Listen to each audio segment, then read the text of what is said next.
하나님 말씀은 에베소서 2장 10절 말씀입니다. 같이 우리 합독하여 읽어볼까요? 에베소서 2장 10절 말씀 같이 합독하여 읽겠습니다. 시작. 우리는 그가 만드신 바라 그리스도 예수 안에서 선한 일을 위하여 지으심을 받은 자니 이 일은 하나님이 전에 예비하사 우리로 그 가운데서 행하게 하려 하심이니라. 아멘. 지지난주 설교로 혹시 기억하시나요? 값진 보아의 비유, 그 다음에 값진 진주의 비유를 말씀을 같이 나눴던 기억이 있습니다. 그때 제목이 가치의 재발견이었거든요. 어떻게 하나님 나라 그 가치를 다시 재발견하고 하나님이 기뻐하신 바른 신앙의 삶을 살 수 있을까, 그 고민들을 같이 나누었습니다. 우리가 가치라는 단어를 생각하면 두 가지를 꼭 생각이 나죠. 무엇이 더 가치 있는 것인가가 늘 고민이잖아요. 다 가질 수 있다면 고민 안 하고 괜찮아요. 그런데 우리가 어떤 것을 선택할 수밖에 없다면 더 가치 있는 것을 선택해야 되기 때문에 항상 무엇이 더 가치가 있지를 고민하게 되는 겁니다. 두 번째로 가치하면 생각해야 될 게, 가치 있다는 건 알아요, 이것이. 근데 이것이 내 것이 아니라면, 내가 이것을 누릴 수가 없다면 그 가치는 나에게 아무 의미가 없는 것입니다. 그래서 우리가 그 농부의 비유와 그 다음에 우리가 진주, 장사꾼의 비유를 통해서 두 가지를 같이 나눴던 기억이 있습니다. 하나님 나라의 가치는 무엇보다 가치가 있다. 근데 그 가치를 어디에서 누리느냐? 돌아가라. 교회라든가 수도원이라든가 기도원은 그 가치를 누리는 장소가 아니라 그 가치를 확인하는 곳이고, 가치는 어디에서 누리죠? 하나님 나라는 우리의 삶에서 누리는 것입니다. 그래서 돌아가라. 돌아가서 여러분의 삶의 현장에서 하나님 나라를 누리셔야 되는 거예요. 두 번째로 제가 드렸던 말씀은, 그걸 가치 있다고 생각하면 소유를 팔아서 그것을 샀죠. 그래서 가치를 아는 삶은 결단하고 그리고 대가를 지불하는 삶이다라고 말씀을 드렸습니다. 우리가 그 가치를 안다면 결단을 하죠. 그리고 그 가치를 위해서 기꺼이 대가를 지불합니다. 소중한 것 치고 여러분 대가 지불하지 않는 것이 하나도 없습니다. 자식, 농사가 그렇고요. 우리가 소중하고 하는 모든 것들에는 그 희생과 그 다음에 그 대가 지불이 반드시 동반됨을 말씀을 드렸습니다. 그러므로 가치 있는 일이라면, 하나님 나라가 가치가 있다면 기꺼이 대가 지불을 해라, 그런 말씀을 나눴던 기억이 있습니다. 하도 오래돼서 잘 기억이 안 나시지만 이제 새록새록 기억이 나실 줄 압니다. 오늘은 나의 재발견이라는 제목으로 말씀을 나누려고 합니다. 우리가 하나님 나라가 가치 있다는 걸 아는데요, 그 가치는 하나님 나라를 우리의 삶 속에서 누리기 위해서 반드시 해야 될 것이 내가 누구인가를 알아야 됩니다. 내가 누구인가를 모르면 아무리 좋은 하나님 나라, 내 삶에 있어도 내가 대가를 지불해도 그것을 제대로 누릴 수가 없습니다. 오늘은 그래서 내가 누구인지를 아는 그런 나의 재발견하는 시간들이 되기를 바랍니다. 남서울 은혜교회에 있으면서 제가 누렸던 많은 복들이 있는데, 몇 가지를 그냥 정리를 해보면, 가장 큰 복 중에 하나는 좋은 분들을 만났다는 것입니다. 좋은 목회자, 좋은 성도님들을 통해서 많은 도전을 받았다는 것이 가장 큰 복 중에 하나인 것 같고요. 두 번째 복은 장애인과 함께하는 교회였는데, 남서은혜 교회가 적어도 그곳에 머무르는 동안에 우리 아이들이 엘리베이터에서 장애인을 만나도, 발달장애인을 만나도, 어떤 다른 지체장애인을 만나도 큰 거부감이 없다는 것, 그게 정말 사실 엄청난 복입니다. 그런 생각들을 해봅니다. 그리고 하늘시야교회가 지금 그 복을 누리고 있죠.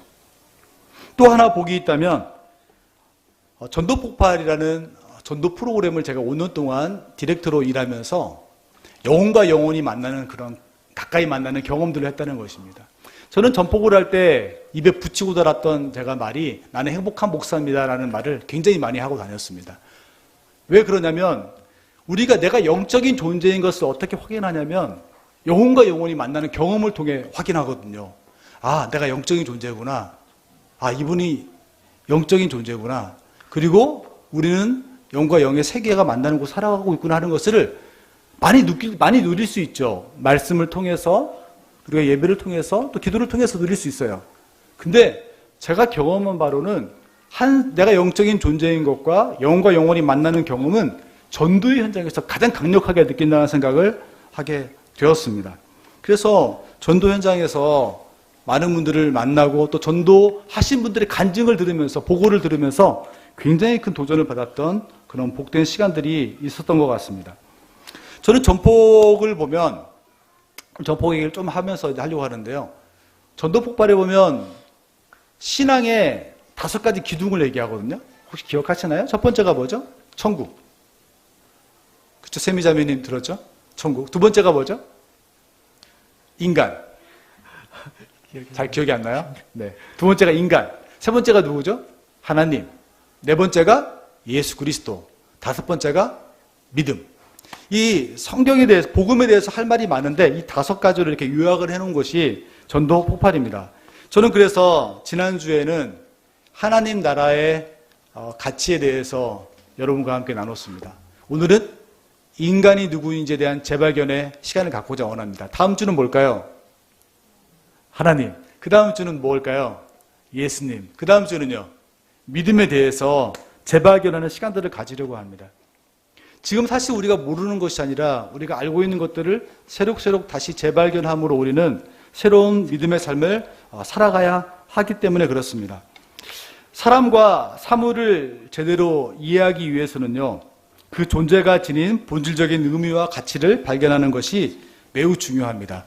왜냐하면 사물이나 사람에 대한 잘못된 인식과 사고는요, 그 사물이나 사람에 대한 본질적인 존재를, 그 의미를 볼 수 없도록 방해하기 때문에 그렇습니다. 내가 누구인지를 잘 모르면요, 절대로 하나님이 기뻐하시는 삶을 살아갈 수가 없습니다. 그래서 오늘 내가 누구인지를 발견하는 것이 굉장히 중요하거든요. 자, 오늘 여러분은 여러분 자신을 누구라고 생각하나요? 되게 어려운 질문이죠. 여러분 자신을 누구라고 생각합니까?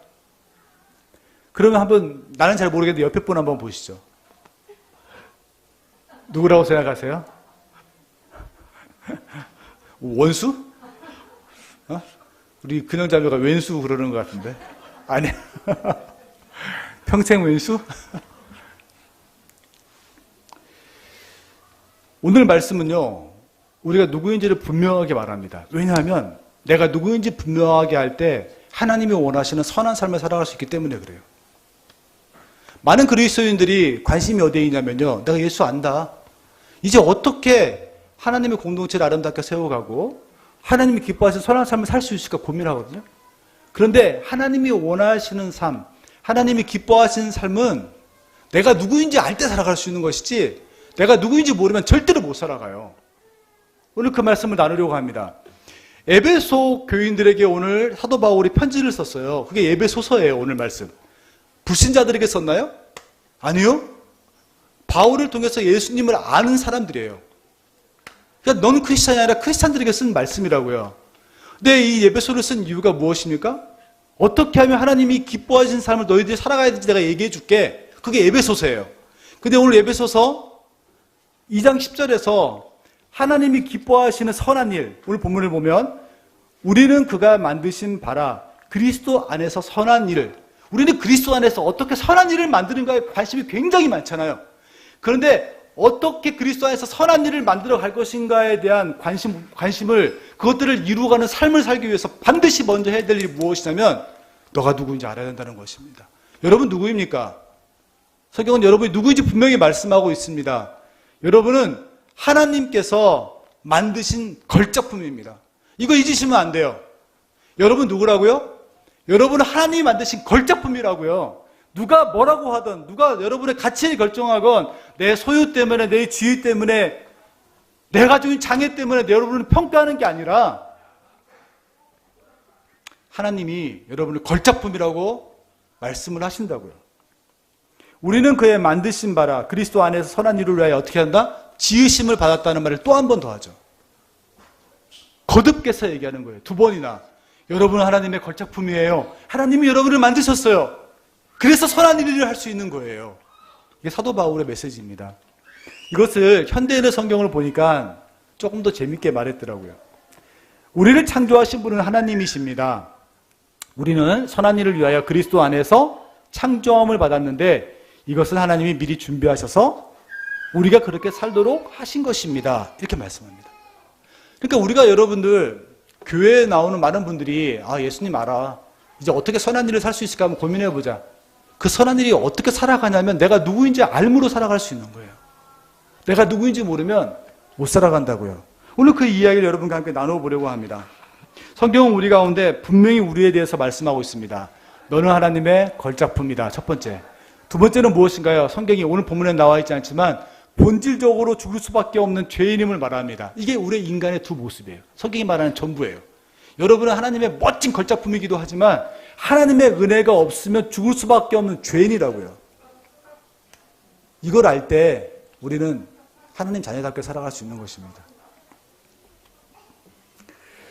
이처럼 내가 분명하게 누구인지, 내가 하나님의 위대한 걸작품이고 내가 죽을 수밖에 없는 죄인인 것을 알지 못하면 우리는 어떻게 되냐면요, 내 존재를 어디서 확인하려고 하냐면 하나님이 이렇게 말씀하셨는데 하나님과 관계 속에서 확인하는 게 아니라 타인과의 관계 속에서 내가 누구인지를 확인하려고 해요. 그래서 자꾸 어떻게 하냐면 비교하고 경쟁하는 거예요. 타인과 비교하는 거예요. 내가 이 사람보다는 좀 우월하지 않을까? 이 사람보다 내가 좀 열등하네? 이 비교하고 경쟁하면서 내가 누구인지를 자꾸 확인하려고 하는 거예요. 그러면 여러분 망합니다. 자신의 존재의 의미를 상실하게 되면 사람들은 비교와 경쟁을 통해서 내가 누구인지를 자꾸 확인하려고 그래요. 누군가 비교하면서. 그때 생기는 것이 무엇일까요? 열등감과 우월감입니다. 열등감과 우월감. 자꾸 비교해 가니까. 하나님이 걸작품이라고 하는데 나는 그건 아닌 것 같아. 자꾸 누구와 타인과의 관계 속에서 비교하면서 자꾸 경쟁하면서 우월감을 갖기도 하고 열등감을 갖기도 하는 거예요. 이 우월감과 열등감이 자신에게 어떻게 영향을 미치냐면 내가 누군가가 비교하면서 내가 내 자신 존재감을 찾기 시작할 때 내가 누군가보다 열등하다고 생각하면요 어떻게 될까요? 자기를 자꾸 비하하는 거예요. 나는 그거밖에 못돼. 나란 존재는 그거밖에 안 돼. 반대로 내가 누군가보다 우월하다고 생각하면 어떻게 될까요? 자기를 우상화합니다. 나는 대단한 사람이지. 대표적인 게 제국의 황제들 아닙니까? 로마의 황제. 반대로 자기의 존재감을 상실해서 타인과 비교, 그 다음에 경쟁하면서 자기의 존재감을 확인하면 타인과의 관계 속에서 어떠한 왜곡이 일어나기 시작하냐면 내 안에는 열등감이 생기는데 이 열등감은 다른 사람을 시기하고 증오하게 합니다. 왜 이 인간은 나보다 못났는데 이런 걸 가지게 되었지? 시기하고 증오하고. 잠언에 우리가 묵상할 때 다른 사람을 시기한 것은 우리의 뼈를 썩게 한다고 말씀하고 있어요. 우리를 병들게 하고 다른 사람을 병들게 하는 거예요. 또 다른 사람과 비교하면서 내 존재감을 확인하려고 하면 그때 우월감이 생기거든요. 그때만 생기는 게 무엇일까요? 나는 우월한 존재야. 비난하고 무시하는 거예요. 여러분 우리가 봤던 자기 비하, 자기 우상화, 그리고 시기와 증오, 무시와 비난, 이것들은 전부 다 자기가 누구인지를 잃어버렸을 때 나타나는 저는 현상이라고 생각을 합니다. 하나님께서는 여러분을 누구라고 말씀하시죠? 여러분을 하나님의 걸작품이라고 말씀하고 있습니다. 다른 사람과 비교할 필요가 없어. 내가 너를 나의 걸작품이라고 하는데 왜 자꾸 비교하고 경쟁하니? 이게 하나님의 메시지인 것입니다. 예수님께서 공생애를 시작할 때요, 잘 생각해 보세요. 30년 동안은 그냥 사셨다고요. 그냥 일반 인간으로 조용히. 근데 이제 공생애를 시작할 때 예수님께서 처음 당하신 게 뭐죠? 시험이에요. 시험을 당하셨다고요. 시험을. 그때 예수님이 당하신 시험이 어떤 시험입니까? 마태복음 4장을 보면 사탄이 예수님을 유혹하기 시작하는데 뭘 유혹하냐면 만일 내가 하나님의 아들이거든. 예수님이 당하신 시험이 무슨 시험이죠? 너가 누구인지를 말이야 이 돌이 떡에 되게 하는 기능적인 요소로 증명해봐. 너가 누구인지를 말이야 너가 하나님의 아들이라는 것을 저 높은 곳에서 뛰어내림으로 한번 증명해봐. 예수님이 누구인지는 하나님이 결정하셨는데 이미 그것을 마치 무엇인가를 행함으로 타인과 비교해서 훨씬 우월한 존재이므로 증명해봐라. 이것이 예수님이 처음 당한 시험이었던 것입니다. 우리가 당하는 모든 시험은 바로 이런 거예요. 너가 누구인지는 말이야, 네가 어떤 일을 행함으로 증명하는 거야. 이게 세상이 우리를 유혹하는 유혹이죠. 개미 중에는요, 개미잖아요. 개미를 싫어하는 분 계신가요? 노예 개미가 노예 개미. 개미들은 자기 영역이 있는데 개미끼리 막 싸울 때가 있어요. 피비리 나게 싸웁니다. 막 서로 죽이고 그게 하거든요. 근데 개미들이 싸울 때 싸우고 승리하면 가져오는 게 뭔지 아세요? 거기에 있는 개미 집에 있는 애벌레하고 알을 잔뜩 가져옵니다. 다 가져옵니다. 그리고 훔쳐오기도 합니다. 없을 때.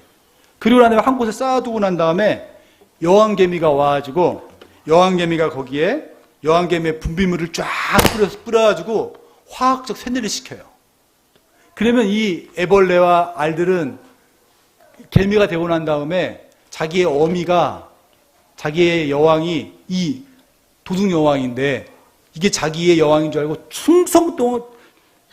죽을 때까지 충성되게 일하다가 그냥 죽어요. 이게 노예 개미의 모습이거든요. 자기가 누구인지 모를 때 적국의 개미 여왕개미한테 충성을 다하다가 죽는 노예 개미처럼 내가 누구인지 모르는 순간에 우리는 노예 개미처럼 살아갈 수밖에 없어요. 세상은 그래서 우리한테 유혹하죠. 너가 누구인지는 말이야, 하나님이 정한 게 아니라 네가 정하는 거야. 그렇게 우리를 최면을 거는 것입니다. 오늘 사도 바울은 에베소 교인들을 향해서 말씀하고 있어요.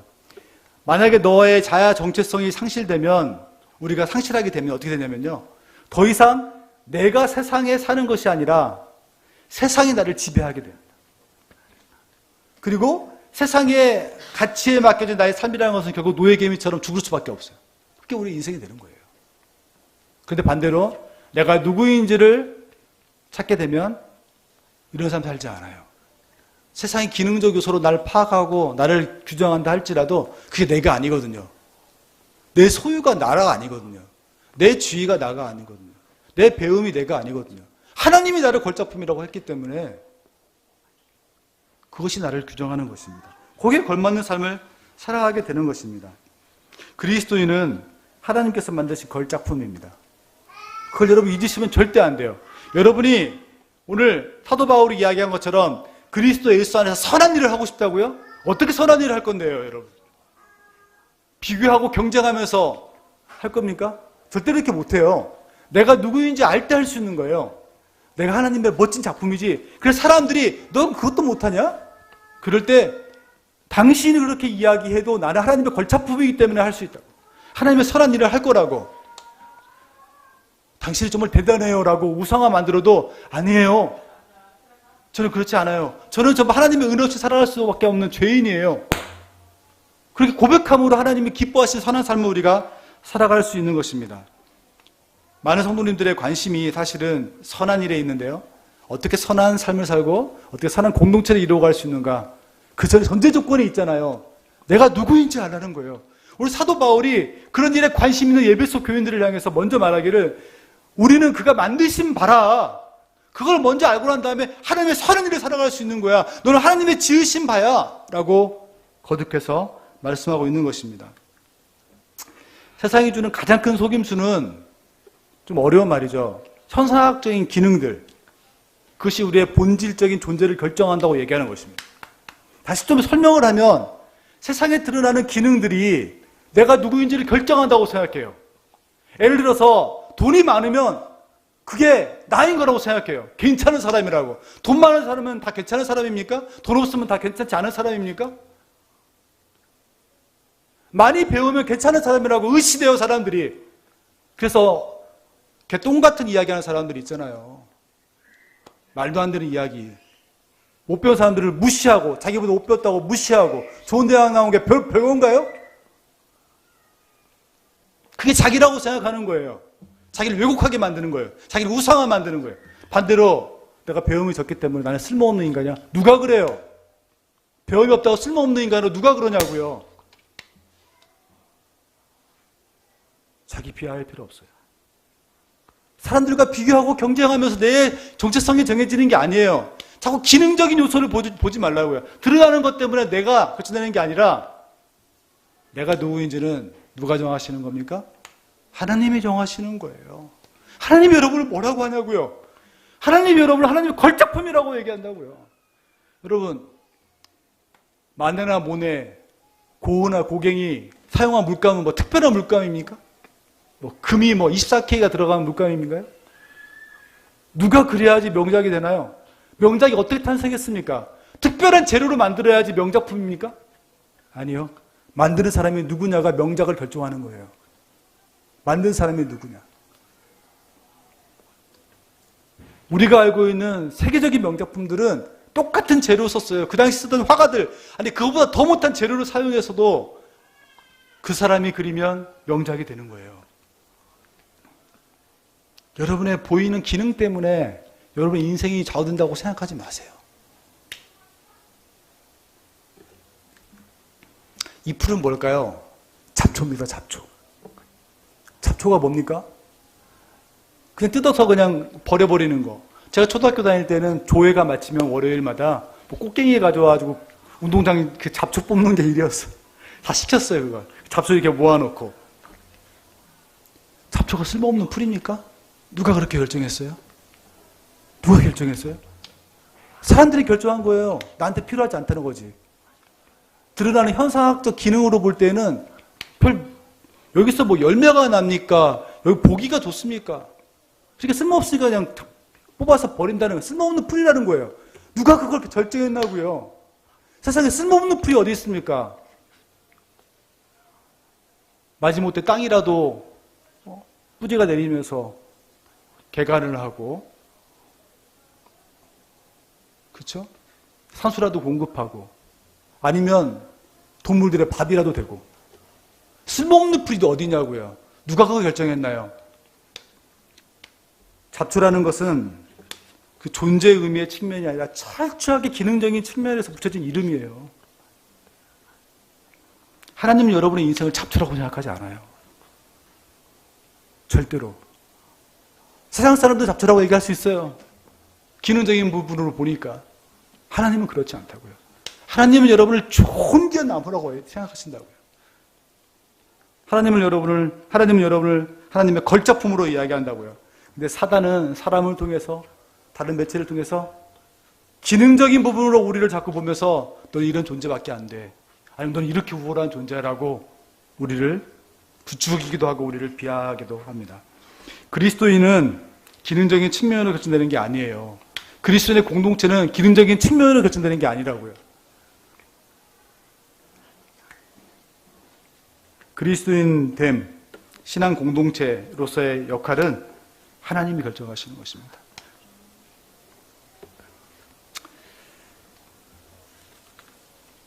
다시 한번 질문해 볼까요? 여러분은 누구입니까?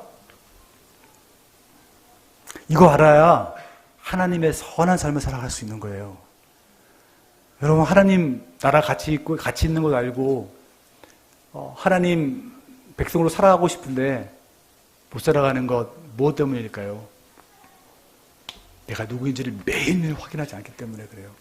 그래서 여러분, 말씀을 볼 때마다 우리는 항상 물어봐야 돼요. 하나님 당신 누구십니까? 하나님 나는 누구입니까? 계속 물어봐야 되는 거예요. 그리고 확인해야 돼요. 그때 우리는 하나님이 기뻐하시는 선한 일들을 행할 수 있는 것입니다. 우리가 잘 알고 있는 죄와 벌, 까라마초프가의 형제들을 쓴 도스토옙스키. 까라마초프가의 형제들이나 죄와 벌을 읽어보셨나요? 저는 이때가 던져버렸습니다. 너무 지루하고 무슨 사람 이름이 이렇게 많이 나오고 뭐 이렇게 어려워요, 책이. 근데 도스토옙스키가 이런 말을 했더라고요. 한 사람을 사랑한다는 것은, 누군가를 사랑한다는 것은 그 사람을 하나님이 의도하신 모습으로 사랑하는 것이다. 한 사람을 사랑한다는 것은 그 사람이 하나님이 의도하신 모습으로 그 사람을 바라보는 것. 그것이 한 사람을 사랑하는 것이다. 우리는 하나님의 나라를 어디서 누릴 수 있냐면 사람들과의 관계 속에서 누릴 수가 있다고요. 사람들과의 관계 속에서. 왜냐하면 돌아가라고 했으니까 내 삶의 현장에서 하나님 나라를 누리는 것이지 기도원에서 누리는 게 아니거든요. 그러면 우리 가정에서 우리 공동체에서 하나님 나라를 누리기 위해서는 우리가 한 사람을 바라볼 때 저는 하나님이 만드신 의도하신 모습으로 한 사람을 보기 시작할 때 우리는 하나님 나라를 그 가운데서 누릴 수 있는 것입니다. 세상이 보는 것처럼 외적인 기능으로 한 사람을 평가하고 그 사람을 보기 시작하면 그것은 왜곡돼요. 그리고 자기 우월성과 자기 비교와 경쟁으로 자기의 인생을 망쳐가게 되어 있습니다. 절대로 하나님 나라를 그 가운데서 누릴 수가 없는 것입니다. 아름다움이 무엇입니까? 여기 장윤정이 있는데요. 모델? 장윤주. 장윤주군요. 장윤정인 줄 알아요. 장윤주. 네. 장윤주가 있는데 그렇게 예쁜 얼굴은 아니잖아요? 예쁜가요, 여러분? 제 아내는 예쁘다고 하더라고요. 근데 저는 제 아내보다 예쁜 것 같지는 않은데. 장윤주. 근데 아름다움이라는 것은 무엇입니까? 진짜 예뻐야지 우리가 생각하는 어떤 서양의 어떤 바비 인형처럼 생겨야지 아름다움인가요? 아니요. 모든 사람이 아름답습니다. 모든 사람이 아름다워요. 왜? 하나님께서 모든 사람을 그렇게 만드셨기 때문에. 모든 사람에게 아름다움이 있습니다. 하나님께서 그 사람에게 준 독특한 아름다움이 그 삶 가운데 있다고요. 누구도 흉내낼 수 없는 장점들이 그 모습 속에 숨어 있는 것입니다. 그러므로 우리는 우리의 존재가 누구인지를 결정할 때 비교하면서 경쟁하고 질투할 필요가 없어요. 하나님께서 다 아름답게 만드셨으니까 나와 다르다고 무시할 필요도 없어요. 왜냐하면 하나님이 그 사람을 그렇게 아름답게 만드신 거니까. 오직 나는 내가 되면 되는 것입니다. 나는 나가 되면 되는 것이에요.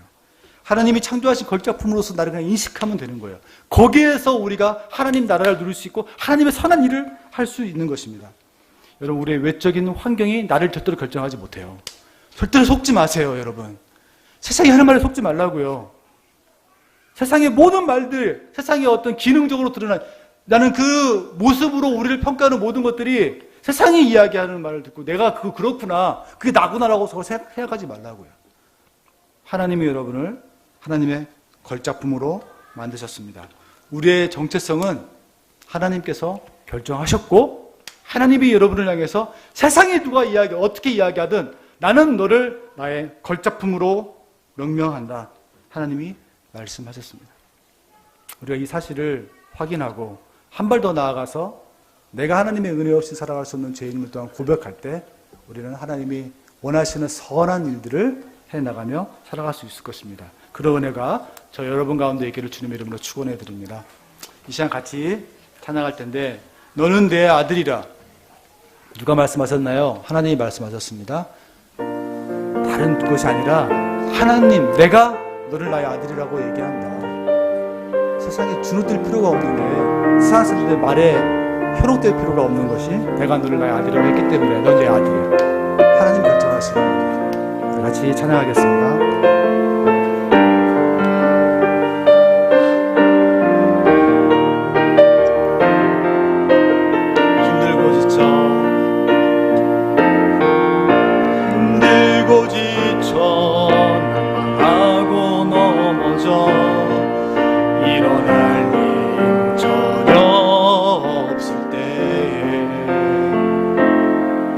조용히 다가와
지쳐 낙마하고 넘어져 힘들고 지쳐 낙마하고 일어날 힘 전혀 없을 때에도 하나님은 너는 내 아들이라 말씀하십니다.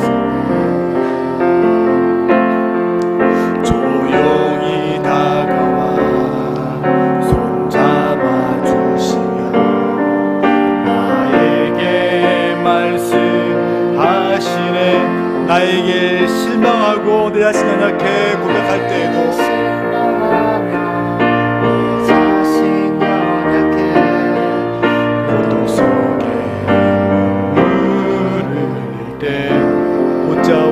그 손길 눈물 닦아주시며 눈물 닦아주시며 나에게 말씀하시 너는 내 아들이라 내 존귀한 걸작품이라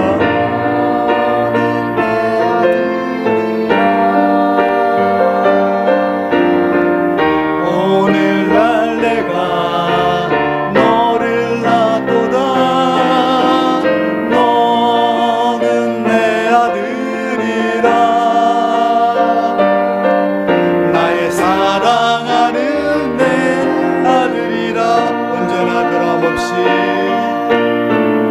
언제나 변함없이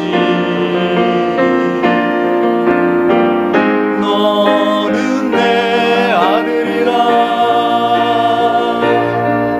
나의 십자가 고통 내 삶의 그 고통으로 내가 너를 낳았으니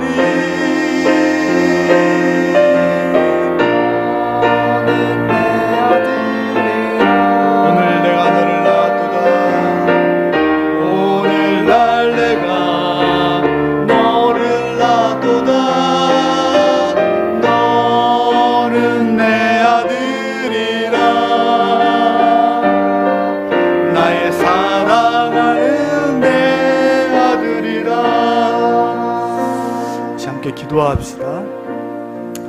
여러분, 내가 누구인지 아는 것은 너무너무 소중합니다. 이것은 한 번 고백으로 끝나는 것이 아니라 우리가 정말 하나님 존전에 하나님 앞에 설 때까지 매일매일 우리의 삶 속에서 확인해야 될 믿음의 숙제입니다. 내가 누구인지 우리가 확인할 때 우리는 비로소 하나님이 기뻐하시는 선한 일들을 행할 수가 있습니다. 이 시간같이 한번 기도할 때 하나님, 내가 하나님의 걸작품인 것을 깨닫게 해주신 것 감사합니다. 세상의 유혹, 드러나는 기능적인 현상들로 나를 평가하는 세상의 유혹 앞에 내가 넘어가지 않도록 도와주십시오. 비교하고 경쟁하지 않게 도와주십시오. 내가 하나님의 걸작품인 것을, 또 하나님의 은혜가 필요한 죄인인 것을 이 시간 고백합니다. 그런 고백들을 주 앞에 드리겠습니다. 함께 기도합니다.